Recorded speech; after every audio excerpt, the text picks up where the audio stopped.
একতরফা নির্বাচন করে দেশেরও লাভ হবে না, জনগণের লাভ হবে। নির্বাচন পিছনে তারা যে কত বড় গাতার মধ্যে পড়বে এটা উনি এখন বুঝতে পারছেন। বিষয়ে আমাদের মীমাংসা দরকার যে নির্বাচনের সময় পুলিশ সঠিকভাবে কাজ করতে পারবে কিনা, নির্বাচনের আগে আমরা প্রচারণা সঠিকভাবে করতে পারবো কিনা, নির্বাচনের সময় ডিসিএসপিরা আমাদের সমানভাবে দেখবেন কিনা, লেভেল প্লেইং ফিল্ড হবে কিনা, আর বর্তমান সরকার তার দলকে নিয়ে নির্বাচনের সময় কি অবস্থান নেবেন, তারা কি পদক্ষেপ নেবেন, এগুলোর ব্যাপারে খোলাসা বৃত্তান্ত আমাদের দরকার।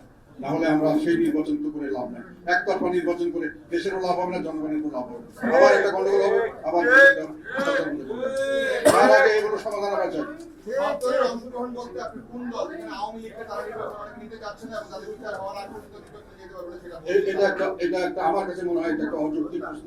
বিচার তাদের করার জন্য কেউ বাধা দিচ্ছে না।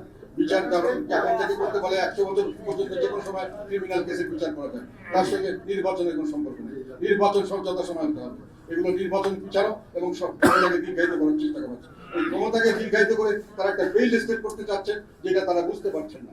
তাদের আমাদের অভিজ্ঞতার অভাবের জন্য দেশ চালাতে পারবেন না। 6 মাস পরে এই দেশ যদি আমরা ছেড়ে দিই তাদের হাতে চালাতে পারবেন না। এই দেশের অবস্থা ছিল না।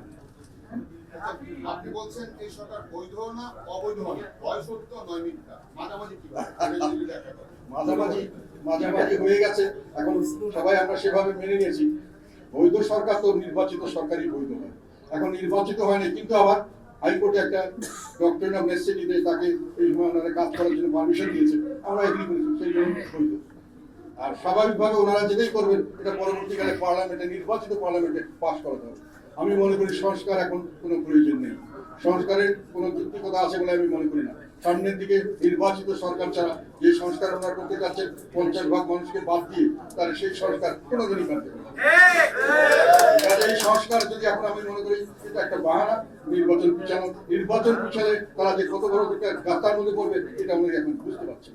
সামনের দিকে মহা ধরনের সংকট আসবে, সেই পয়সা থাকবে না, বিদেশ থেকে টাকা জিনিসপত্র আসবে না, টাকা আসবে। আমরা চাল পর্যন্ত এখন আপনাদেরকে ইম্পোর্ট করতে হয়, আর তাহলে চালের পরে যে আপনার গ্যাস দিয়ে চাল রান্নার জন্য তেল দেবেন, নুন দেবেন, চাল সব কিছু আমাদেরকে বাইরে থেকে কিনতে হবে, সেই টাকা থাকবে না।